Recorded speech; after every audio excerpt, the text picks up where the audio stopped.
안녕하십니까. 한시 습작 시간입니다. 7원 절구 평기식으로 습작을 하게 된다고 말씀을 드렸죠.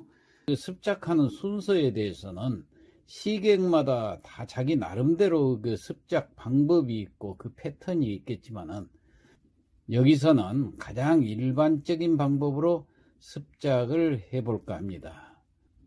그래서 짓는 순서는 일단 제목을 정하고 그 다음에 제목에 맞는 운자를 정한 뒤에 평기식에 맞춰서 제1구부터 순차적으로 지어나가도록 하는데, 이 지을 때 아분을 하면서 지어나가도록 그렇게 하겠습니다.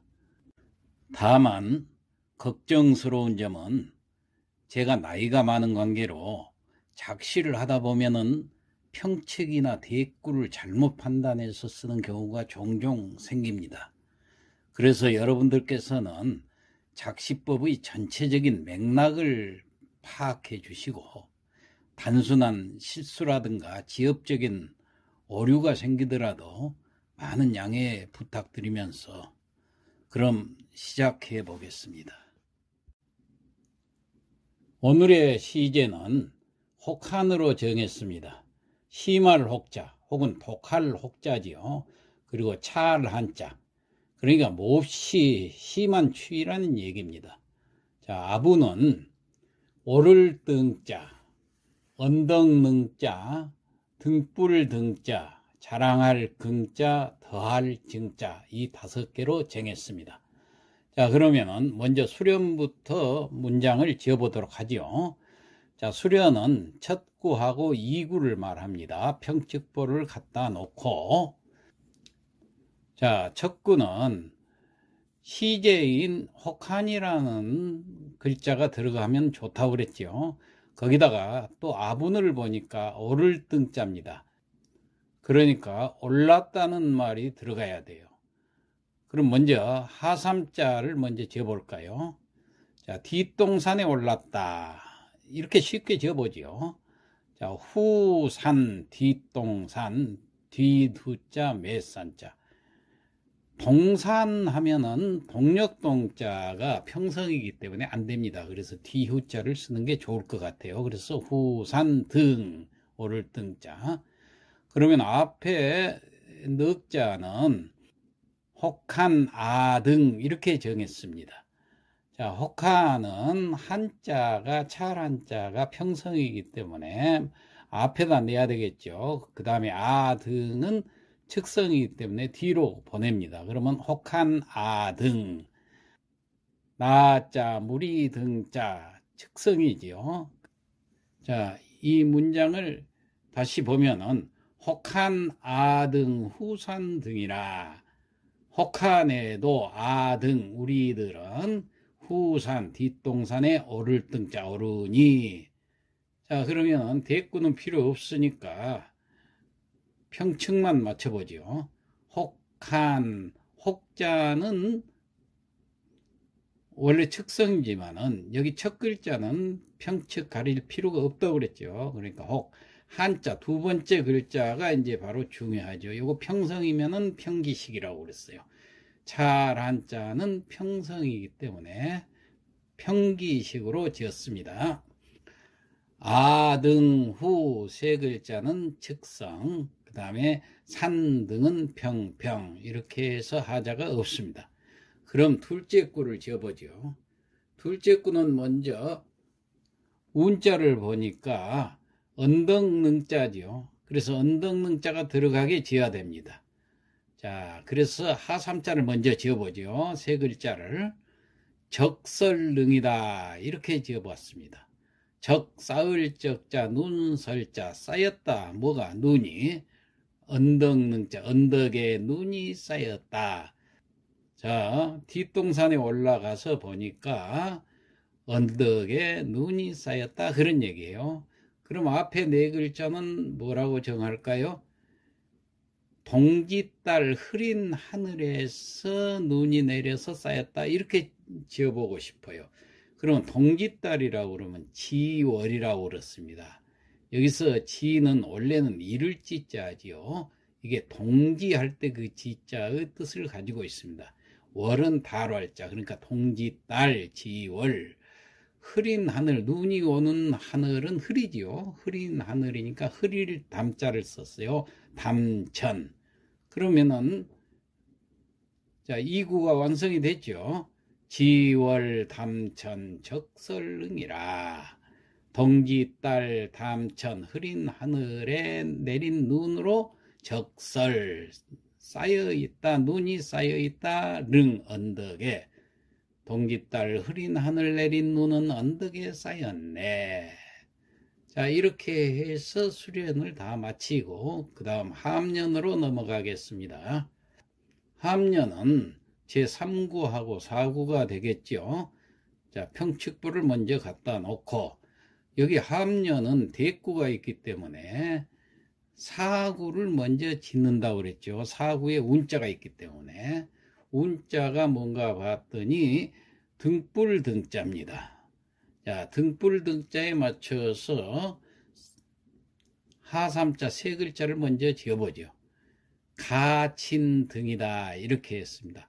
원래 등화가친이란 말이 있죠. 자, 등불을 가까이 한다고 말해요. 겨울철에는 농사도 다 끝내고 집안에 있어서 책을 보기가 참 좋죠. 그래서 가친 등이다. 등불을 가까이 한다. 자, 그러면은 앞에 네 글자를 지어 볼까요? 서생계권이다. 이렇게 정해 봤습니다. 서생은 글서자, 날생자, 글만 읽는 사람이라는 얘기예요. 그래, 서생이 계권, 10개자, 채권자, 책을 연다는 것은 책을 펼친다는 얘기죠. 자, 그러면은 해석을 해보면 서생, 계권, 가친 등이라. 서생은 책을 보느라 등잔불을 가까이 하네. 이렇게 지었습니다. 그러면은 여기 대에 맞춰서 3구를 지어야 되겠죠. 자, 서생하고 대를 맞추는 것은 야로가 좋습니다. 야로는 들야자, 노인노자, 시골 노인이란 얘기예요.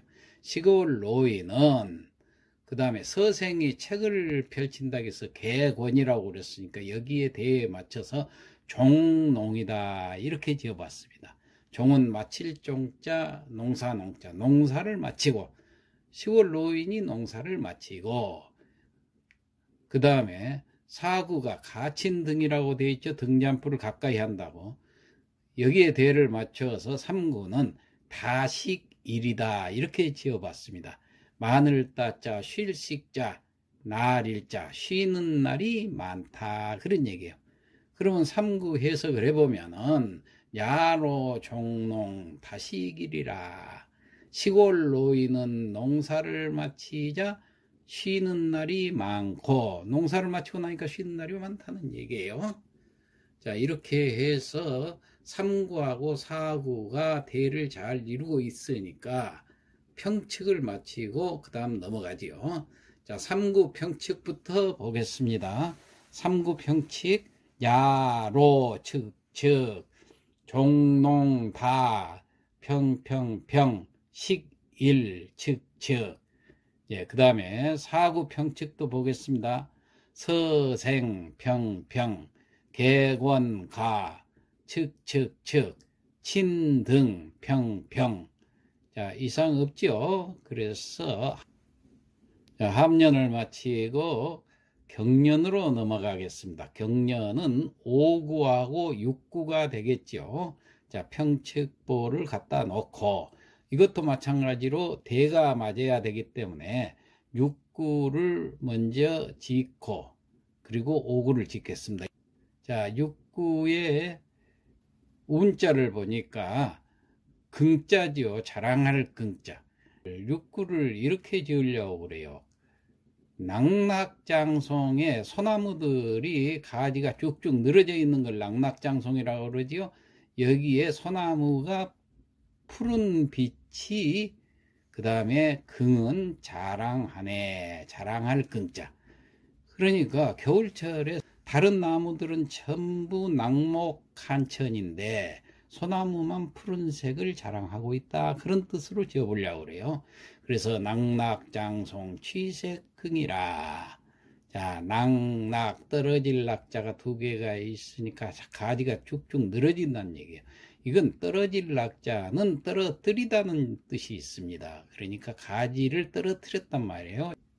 장송, 긴 소나무, 즉 큰 소나무들이 가지를 쭉쭉 늘어뜨린 채 취색, 취는 푸를 취자, 빛색자, 푸른 빛을 긍은 자랑하네.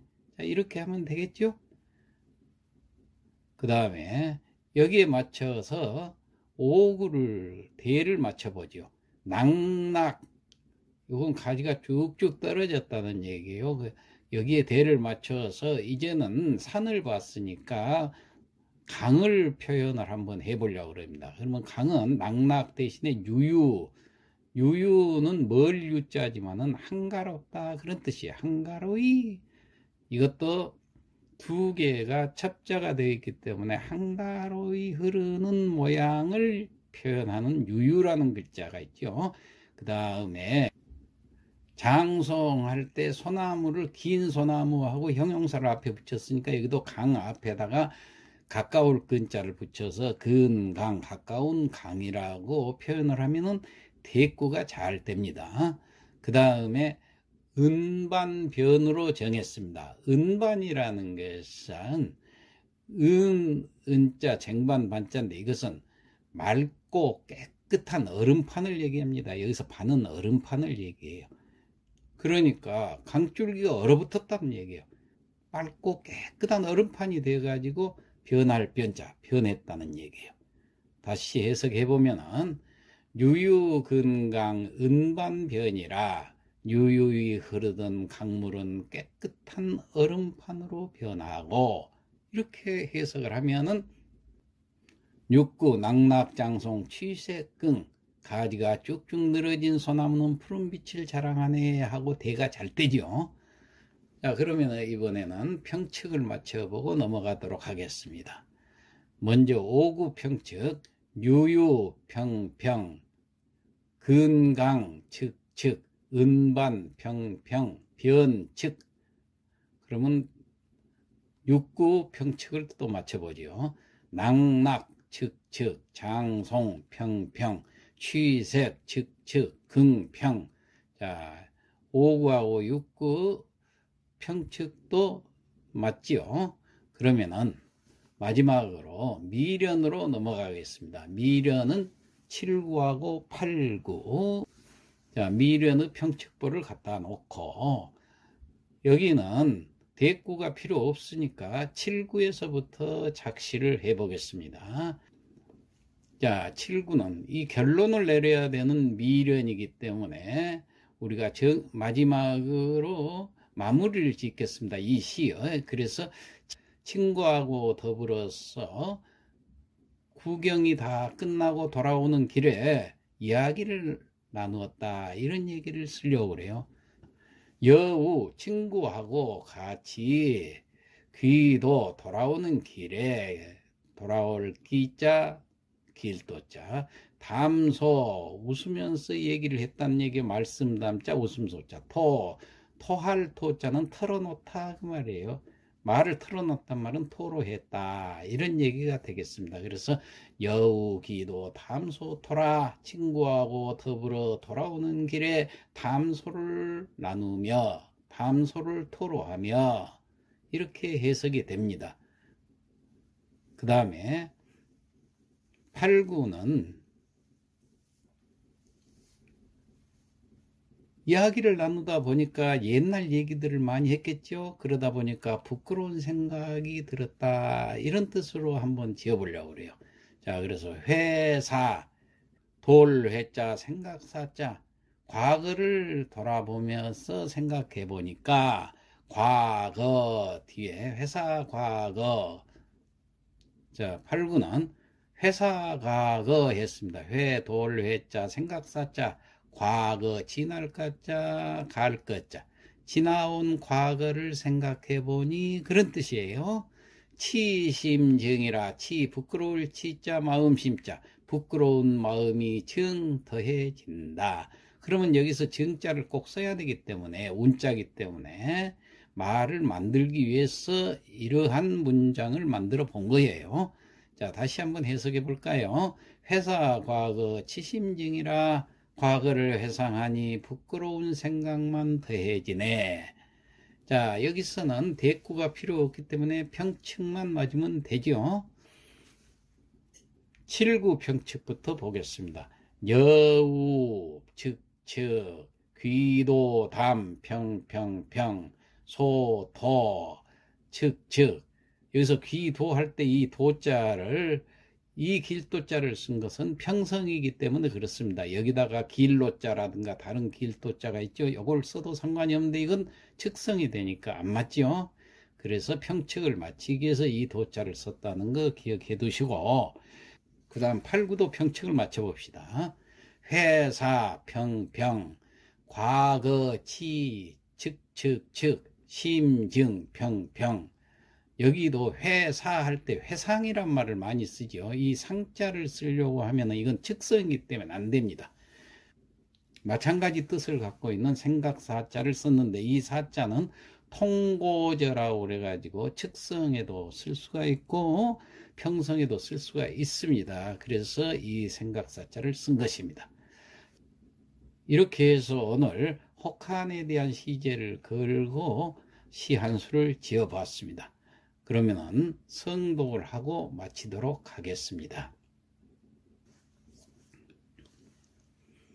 혹한이라 혹한 아등 후산 등이요 혹한에도 우리들은 뒷동산에 오르니 지월 담천 적설릉이라 동기딸 흐린 하늘 내린 눈은 언덕에 쌓였네.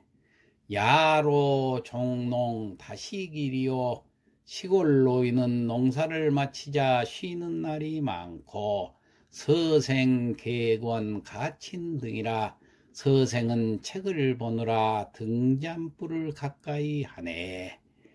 유유 근강 은반변이요 유유히 흐르던 강물은 깨끗한 얼음판으로 변하고 낙낙장송 취색긍이라 가지가 쭉쭉 늘어진 소나무는 푸른 빛을 자랑하네. 여우 귀도 담소 토요 친구와 더불어 돌아오는 길에 담소를 나누며 회사 과거 치심증이라 과거를 회상하니 부끄러운 생각만 더해지네.